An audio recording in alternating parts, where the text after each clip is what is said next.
On this episode of Industrial Talk, we were on site at the 29th annual SMRP conference, and if you weren't there, you missed a lot. So put it on your calendar for the 30th annual SMRP conference. Well, it'll be this year. And you know what we were talking about in this interview? We're talking about innovation. We're talking about the deployment of technology when it impacts supply chain from one of the leading companies in the world. Let's get cracking. Welcome to the Industrial Talk Podcast with Scott McKenzie. Scott is a passionate industry professional dedicated to transferring cutting-edge, industry-focused innovations and trends while highlighting the men and women who keep the world moving. So put on your hard hat, grab your work boots, and let's go. All right, welcome to Industrial Talk. Thank you very much for joining the number one industrial-related podcast in the universe. And I don't think I'm overselling that one bit. We are, once again, broadcasting from the 29th annual SMRP conference. We're trying to get our, world back in order.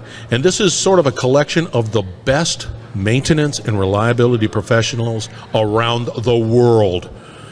It is that important. And it's a great venue here in St. Louis. And we get to talk to some of the best. I mean, I'm all giddy because of it. That's what it's all about. And we couldn't make this happen if it wasn't for Accurant and Fluke Reliability.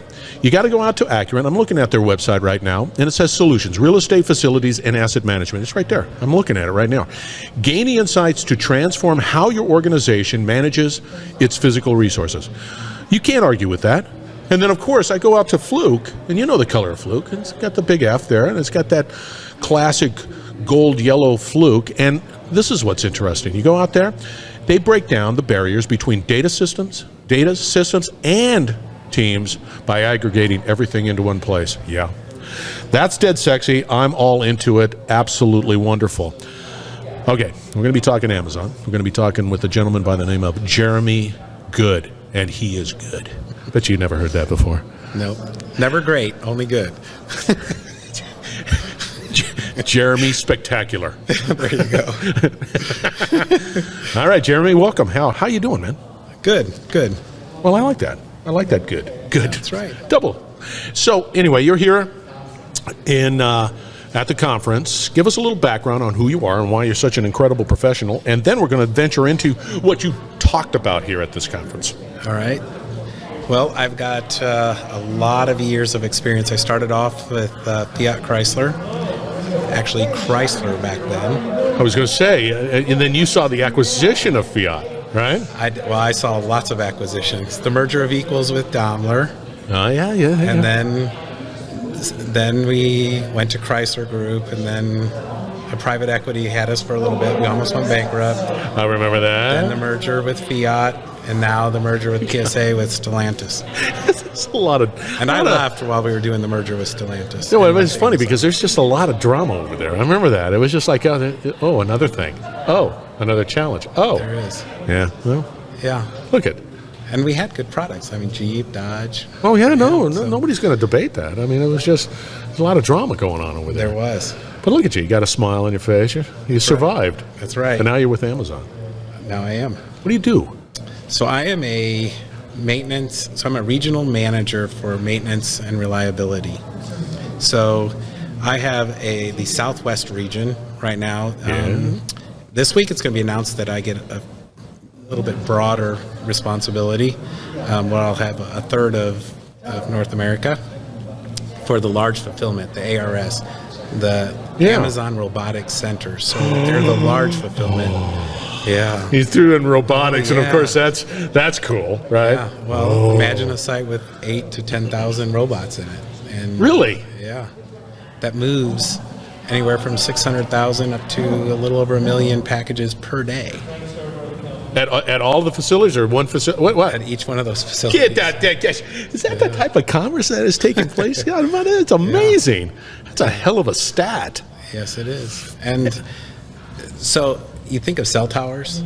Amazon's very similar to that. So you as a customer, so their goal is to give you a package in 2 hours or less. That's where we want to be, okay?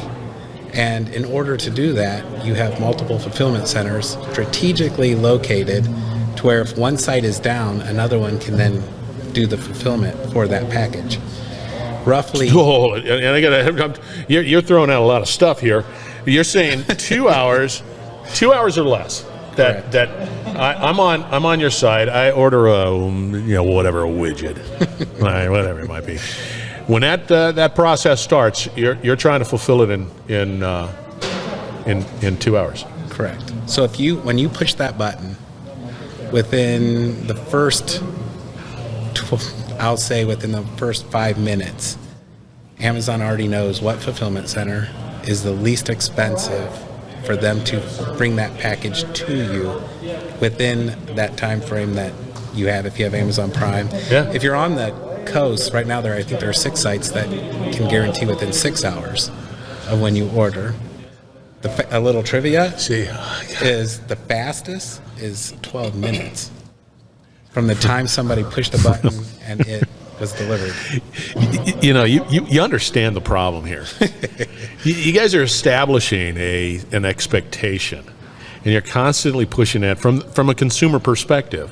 I have an expectation that I'm going to get that product, and I'm going to get that product relatively quick, and I'm not going to wait.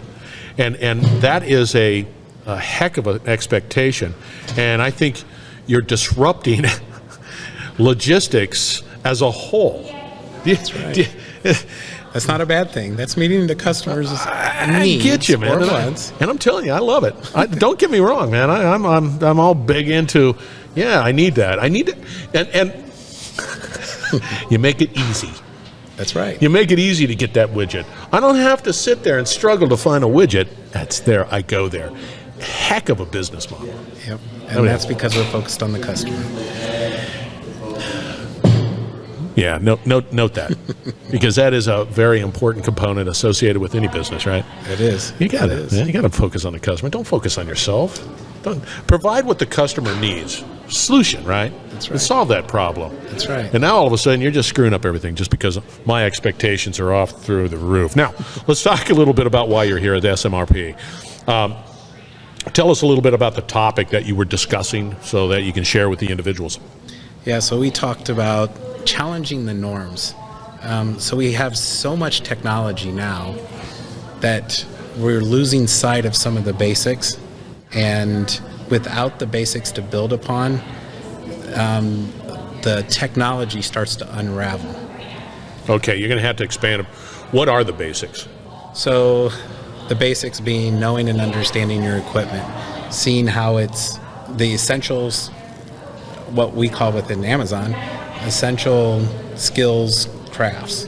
So knowing that how a bearing performs, knowing what the wear characteristics of different components of the equipment, how a motor runs, how the equipment at a basic level, whether it's rollers, whether it's pulley shafts, gear ratios, whether it's a gearbox, how those things all work together, and know that, not have data just being fed to you saying, hey, the problem's over here and you need to go fix it. If you don't understand why behind it, then when things change, you end up getting into more problems. And we're talking about letting software. Now, software and technology have its place. They are tools. But they are tools that need to be grown upon off of the basics and off of knowing and understanding those basics. Is a part of the basics the human element? I mean, it is, and it's so probably one of the best tools that break things down to the basic is a FMEC, a failure mode, effect, with the criticality on how you do the maintenance to maintain that right. component. So, but they're the skills of what the individual has. When you walk by a motor and it's using your senses, smell, hearing, even taste is one of the senses. So how is that piece of equipment performing? And I'll tell you one of the examples. When you look at a good site to a great site, So you want to go to something where you're running 99.9999% uptime. Yeah. The sites that are different and that differentiate them are the ones that have those skill sets and do things like critical walks where they're walking through the critical piece of equipment and seeing the different components and where they're at and from a health standpoint, and then doing things proactively before they fail. Yeah, because yeah, it does. Because your obligation, your fundamental driver is fulfilling that order in 2 hours or less. That's it. Correct. And that does not leave room for any, reactive situation where something was broke down, right? Correct. Yeah. Well, on critical equipment, there are redundancies built into the sites. If you notice my note down here, I get a little word that says redundancy. I might not spell it right, but it does say redundancy. I was going to ask that question. So when you start talking about critical equipment, do you, from a criticality perspective, do you create a redundancy, inventory? It's like here's No. So Amazon does not build WIP in different areas, work in process, or inventory to help cushion. Those are wastes. So, right? Because they are. Don't get me wrong. And when you're moving that much product, you've got to look at the equipment and say, okay, the things that are critical to our operation need to be well known and understood, and the maintenance plan for that, including a lot of machine learning and a lot of data points. Our average, we're 5,000 to 10,000 data points in one site coming in, feeding information to us on the health of that piece of equipment and how it's performing, and are there other things that we need to be looking at from it, whether it's heat, vibration. So that's a IoT, right? That's an IoT solution, data collection, going someplace, and then there's the analytics behind that says, hey, this is just garbage. This is noisy data, whatever data. Don't worry about that data, but here, in this little swim lane here, these are the datas that datas. Can I say datas? You did. There's a gentleman out there that I know real well, and he's a good guy. And I'm sorry, because we're live, I see him. No, don't point away. Doesn't take time.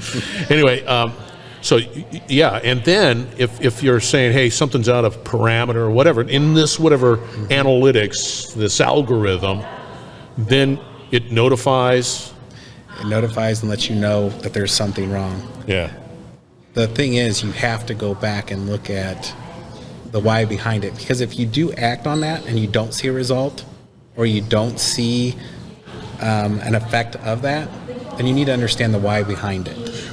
Why of the failure, the why of the problem, what's that why? Yes, it is. It's all inclusive, because you want to know why it failed. So because you don't want just pencil whipping and then just sort of sit there and okay, it's fixed now, but you never understood the why, and it could happen again. Well, we know enough of the equipment and how it performs that it's not the exception, it's not the normal things for the equipment that catches us off guard. It's the human intervention beforehand, bringing product in that, for example, a bunch of magnets, and they break loose because they're not boxed properly, and now I've got magnets on a conveyor that's going 400 feet per minute or feet per second, and with diverters and all kinds of stuff on it, and it just doesn't perform because it's got magnets stuck everywhere. So it's those things like that create the event that you need to understand. And okay, so now we need to package this differently. We need to do this differently to make sure that it doesn't happen again.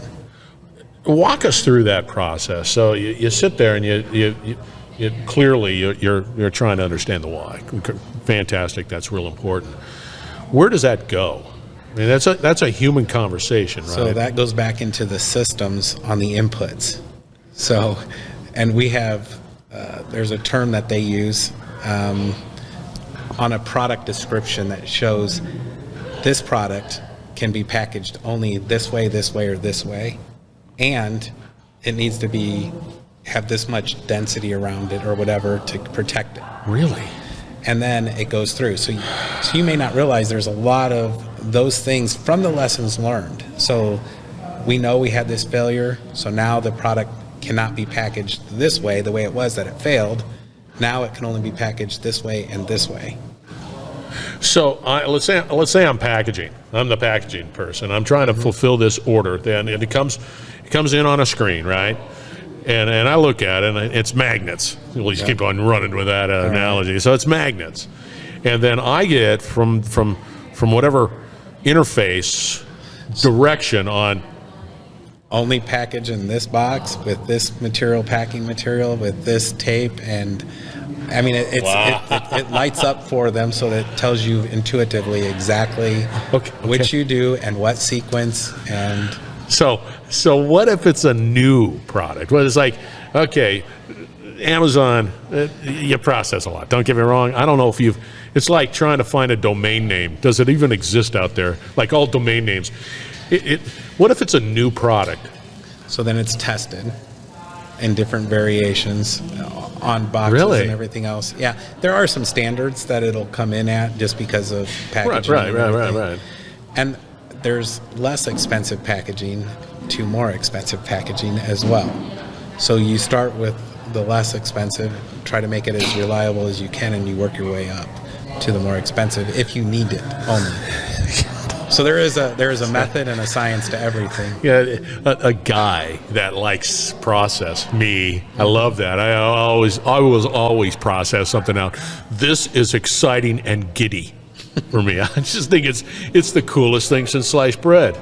Eventually, I would imagine that Amazon's going to put some sort of monitor in my head, and I don't even have to go to the website. I could just sort of say, I need potato chips. And there it is. And it's like, oh, wow, it's right there. Yeah, we look at your buying habits, so we can have it show up exactly when you do it. But he eats potato chips every Sunday afternoon. But you do? Yeah. Yeah, because I do. Yes. And it's very effective. I'll tell you right now, it's very, very effective. I didn't know I needed those things, but at that particular time, I did, and thank goodness it was right there for me to, hey, consider these. Yes. All right. The last final question I have is, where do you see all this going? I mean, that's pretty doggone. You're constantly, I mean, every day you're making it more efficient. You're always trying to figure out more, better, faster. The Steve Austin approach, right? Where do you see it going? I mean, is there a point of diminishing returns, or is just sort of that's it, that's life? Well, Amazon's extremely innovative. So you will see new markets being developed. So right now we're delivering packages. Pretty soon it's going to be delivering food, fresh food. It could be technology in the home. I mean, it's going to go. For somebody that's just founded on impatience, that's me. I am impatient.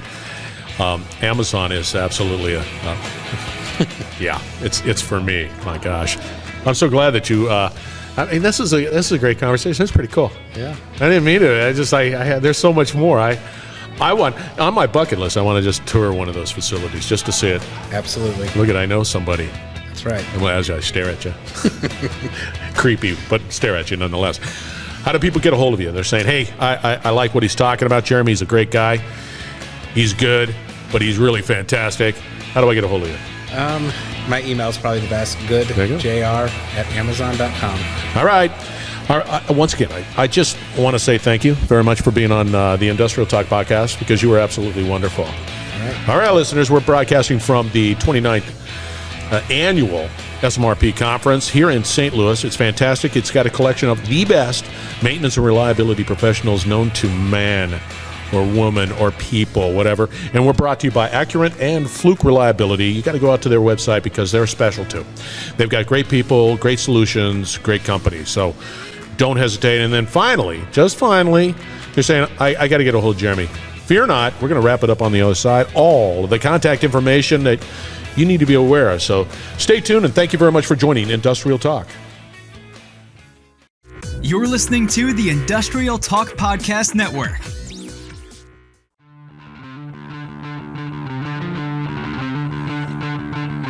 All right. That is Jeremy Good. He goes by Jerry. I didn't mention it in the interview while we were at the 29th annual SMRP conference, but you can call him Jerry. I have his email address out at industrialtalk.com. They're doing fantastic things, as you could tell by the interview, that they're doing incredible things at Amazon, big time. It's an exciting time. Now, as we wrap up, I'm reminded of a quote that I just recently heard again.